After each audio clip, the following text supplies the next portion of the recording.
Okay, the next thing I want to talk to you about is networking techniques. What you're trying to do to make yourself more attractive to those you're networking with. Not that those individuals themselves can necessarily give you an opportunity, but they become part of your network that can expand your connections and can ultimately lead to opportunities with others, because so much more often than not, your potential employment opportunity comes from a referral from somebody that's a mutual connection. Now, if the person referring you is highly respected by the individual to whom you're being referred, or to the business to whom you're being referred, it's exponentially more likely that you're going to get the interview, and that during the interview they're going to start it out with a favorable impression. So with that in mind, here's some things, some techniques, some things that you're hoping to achieve rather when networking. So you always want to give off the appearance of competence. Okay? Now what I mean by that is look like the part, look the role that you're striving for.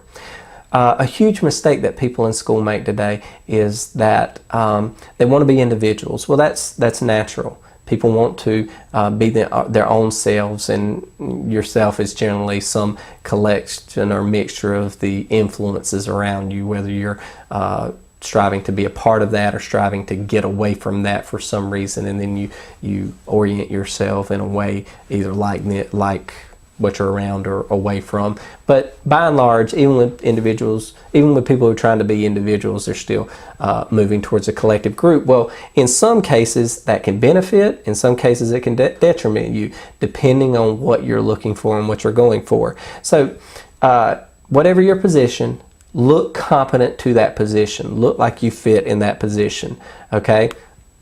Most of the time with corporate jobs, dress professionally. Dress to the expectation of the position.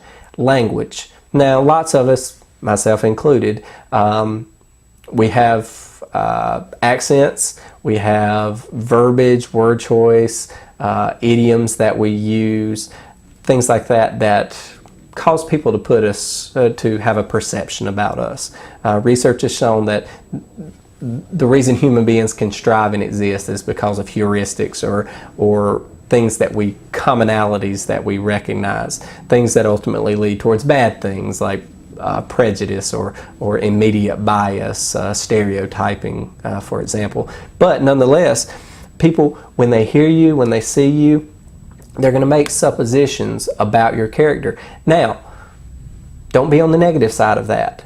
Be on the positive side. There are commonalities in the business world or within a given organization. So if you do the research and you understand what is the general atmosphere, what is the typical person like in a firm like that, you can suppose that a certain way of dressing, a certain way of speaking is going to be more readily accepted. So in many cases, you'll have to practice.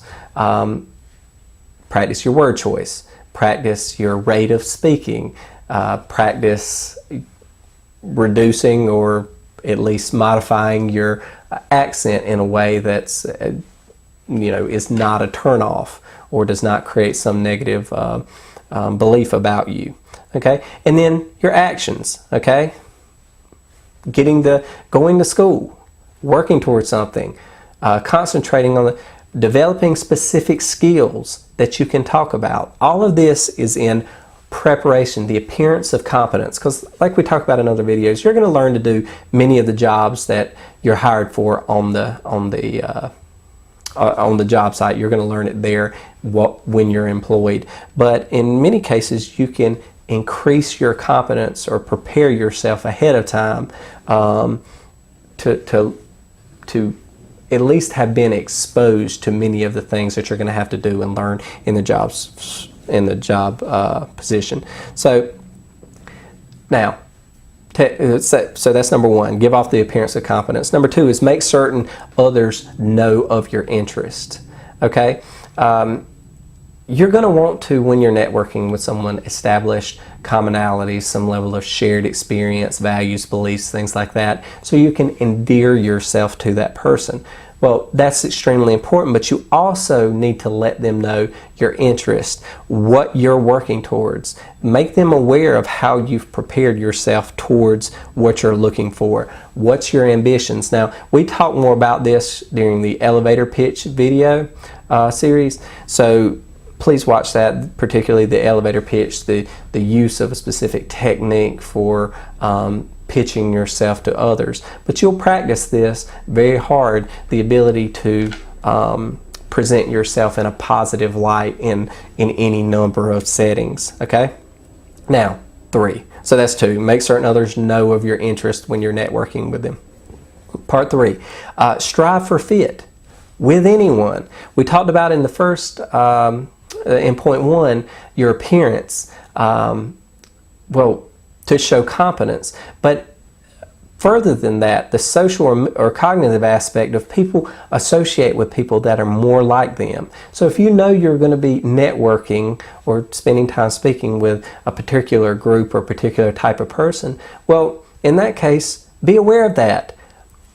While you can always be an individual afterwards or on your own time, when you're networking, it's more important to assimilate. It's more important to match the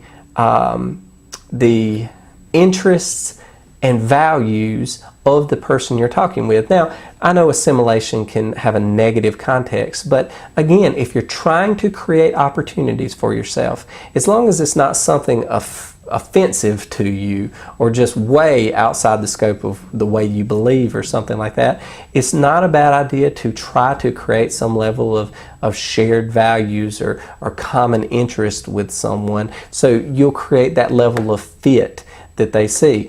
Someone who has an interest, say, in sports, it may be a good starting point to at least familiarize yourself with whatever they're talking about.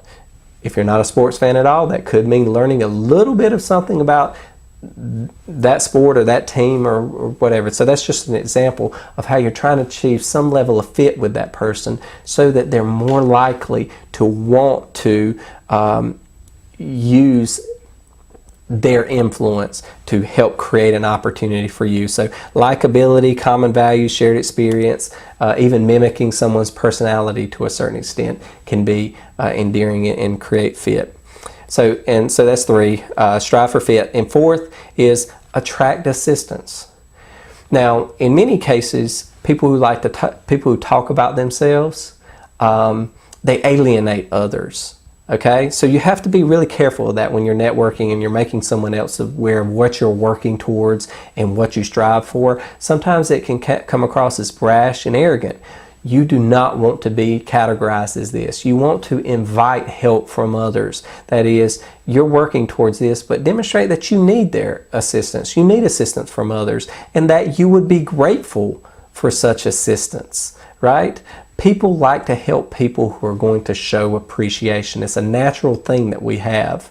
We have this propensity to associate ourselves in teams, which comes back to the appearance and the striving for fit. But when you associate with someone who, generally in the pecking order of things at this point, are higher in the professional, on a higher professional rung or level than you, showing reverence to them and their willingness to give you advice, to help you, to create opportunities, to show appreciation. So be humble, be interested in what you're talking about and what they're talking about. Listen as much as you talk. Be eager, but don't be too brash, right? Be eager, show them, demonstrate that you're working hard towards what you want and you're working hard to achieve it.